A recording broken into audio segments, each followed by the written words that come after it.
Going.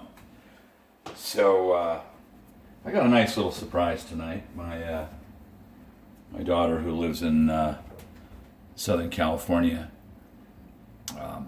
gave me a call, and I remember when she called, I had looked at my phone recently before she called, rather, and I noticed that my power was pretty low. But you know, when your kid calls you, even though she's 29 years old, the prudent thing to do isn't worrying so much about um, how much power you have on your phone. It's the moments of spending that time with that person. So, anyways, we kind of caught up a little bit, and she lives down in Southern California. So, for any of those of you, which is probably the majority of you that are following the news, Los Angeles is always a powder keg and looking for a reason to, lose their screws for one reason or another. And but she lives in the suburbs. She's not in Los Angeles or Hollywood anymore. She's to the east of there, in a safe area. But as a parent, you can't help but worry about that, and when you hear from your children, irregardless of what their age is, and you know that everything's okay, it helps you sleep better at night, certainly. So she's doing fine, and it's been hot as hell here in Utah. The last few days it's been 90 to 97. I think the last 5 days, and it looks like here it's going to start cooling down by the weekend and get back into the 70s next week, which is fine, and the central air is going in at the end of the week. So there is that. But every time I talk with her, it's just these splendid reminders of how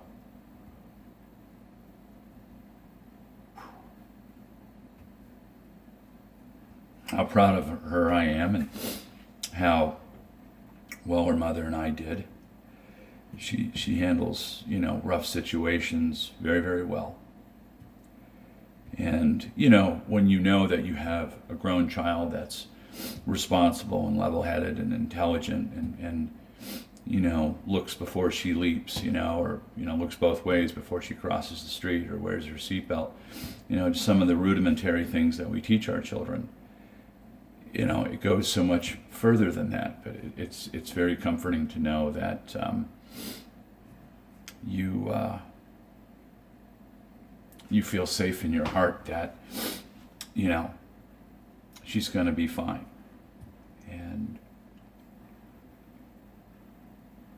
But I won't lie to you. I mean, if it was up to me, I'd send her a plane ticket tomorrow and say, "Come stay with me."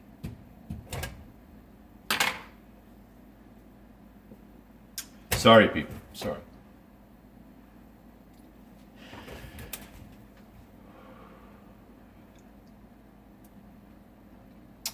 See, that's the thing about parenting. If you believe in it and love it, is that it doesn't change when they turn 18 or go off to college or graduate college or go off on their own, or you know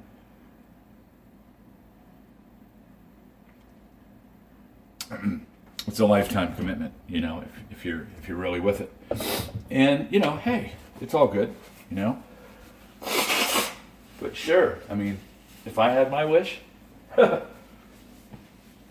be like, look, why don't you just get down to LAX and get on a plane and fly up here and stay for a while until all this bullshit blows over, if it ever blows over. It just seems, I'm sure you guys can feel me.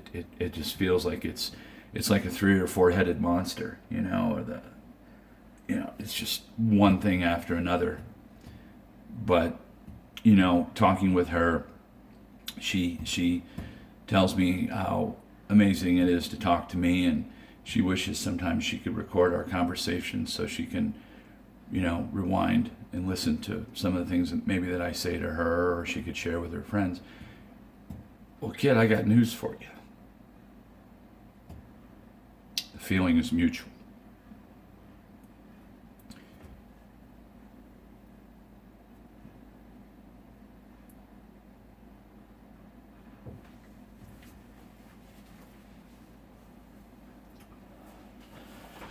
So, anyways, this is just another side of the professor here talking to you guys, but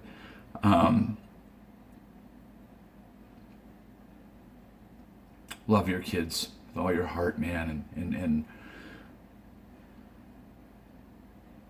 die for the cause, man. I mean, to me, there's just nothing more important than if you have children, to stay by them and raise them and give them every opportunity you can and fill their heads with good stuff, And of course, ultimately, they have to make their own decisions. But, when I met my birth father some years ago, and I met my older brother, who my birth dad thought I was when I found him. We were only 9 months apart in age. We shared the same father, but different mothers. He once said to me, he said, I wish sometimes that I had the courage and the strength to do what you and Michael, my brother, have done. Get married and have families and do things like that. And he says, I'm proud of both of you boys so much, that you guys took the disadvantages of being adopted at birth and, being stripped of your roots, as it were, and grow up kind of in some ways disconnected and being, good members of society and taking life's responsibilities head on, and not shirking responsibility like he claimed he did, not once, but twice.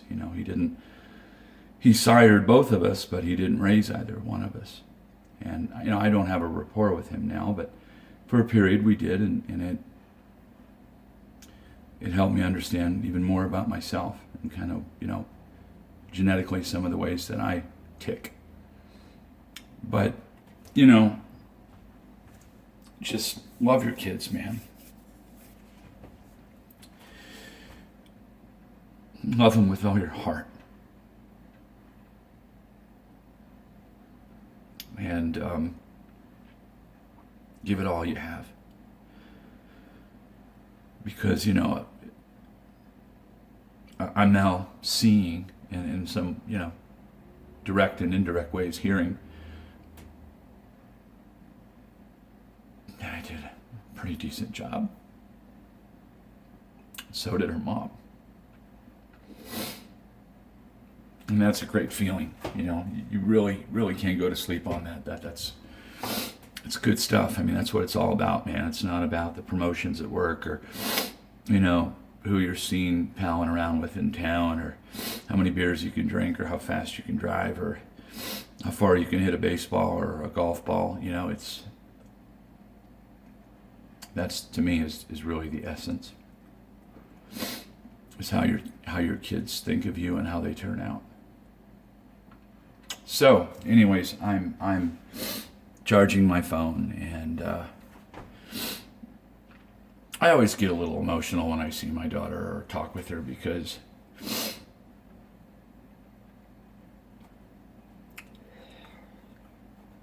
I take a lot of pride in her. And I'm sure you guys out there who hear this take a lot of pride in your children too. And you should. Because that's where it is. And that's where it always will be. So, have a good night, people. Thanks for letting me share. Good night.